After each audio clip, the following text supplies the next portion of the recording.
While our government's official position is not to speculate on this subject, we can choose to let our minds explore other possibilities, to use our imaginations. For if we consider that astroscientists agree on one point, that the possibility of life elsewhere is not only quite probable, some feel it is there without a doubt. Let us suppose then that these objects are real space vehicles, extraterrestrial in origin, and not an illusion of the mind. Perhaps we can begin to accept such ideas as various reported UFO shapes and configurations by looking at our own aviation history.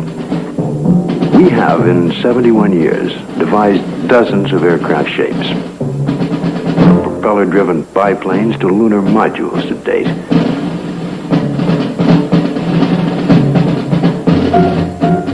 And by projecting into the future, it's conceivable that our technology may lead us to similar developments.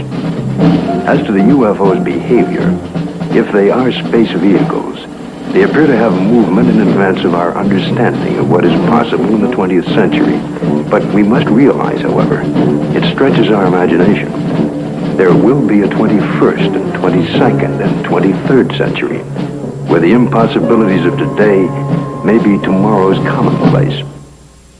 If these vehicles are of origins outside our Earth, then we must assume they are managed, controlled, and operated by some sort of beings, perhaps similar to us. From sketchy reports around the world, we can begin to construct a hazy portrait of these aliens. Reports indicate ashen, pale, white skin, perhaps with a thin protective membrane over them. Eyes large, far apart, with a wraparound appearance. Nose indefinite, 2 small breathing holes. A slit mouth, or small or no opening at all. Behavior, cautious, curious, firm. Ability to paralyze on touch. Sounds emitted. Humming. Oohs in a foreign language or some accent. Buzzing as if electronic from their head and chest.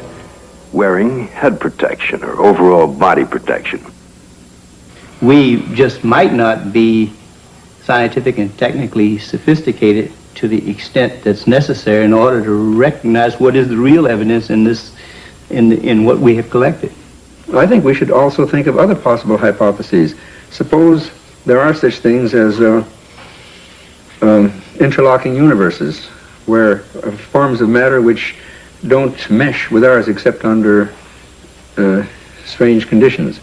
To assume that we are on the level of intelligence that would of necessity be visiting us, if they have the ability to come here, there may be no common bridge of understanding.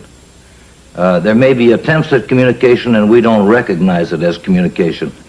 We must always be aware of the fact that we may be testing the wrong hypothesis. As for instance, in the days when people talked about stones falling from heaven, that was testing the wrong hypothesis.